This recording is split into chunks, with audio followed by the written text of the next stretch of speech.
Доброго ранку, діти! Вже скоро прийде весна. Через тиждень вона постукає у наші віконця. Разом із нею повернуться птахи з теплих країв. Як ви думаєте, чому вони відлітали? Тому що було дуже холодно взимку. Є такі птахи, які харчуються тільки комахами. А вони взимку ховаються в норки і сплять. Пташкам нема чого їсти, і вони відлітають у теплі краї. Дякую, діти! Ви правильно все розповіли. А зараз пропоную пограти у гру «Назви птахів, які повертаються навесні». Подивіться, будь ласка, на картинку.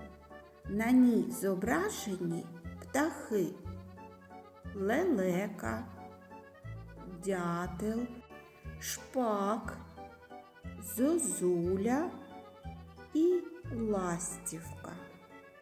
Назвіть, будь ласка, птахів, які повертаються навесні.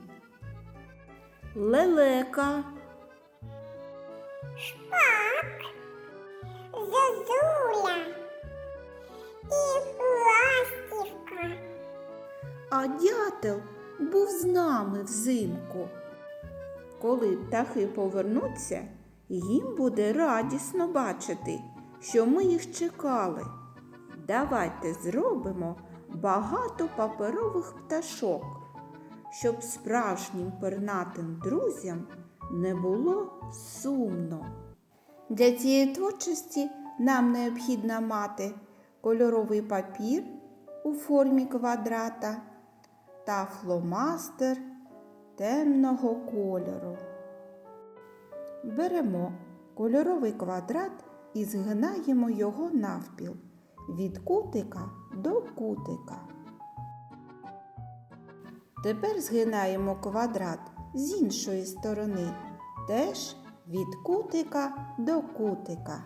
Один із кутиків згинаємо вліво, формуючи майбутній дзьоб у пташки. Згинаємо папір знизу до гори. Далі почергово з обох сторін відгинаємо крила пташки.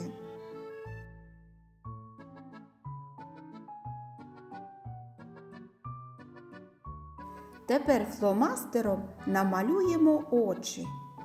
Зверніть увагу, де вони розташовуються. Не на дзьобику. Діти, скільки всього я зробила пташок? Якого вони кольору? Чи однакові вони за розміром?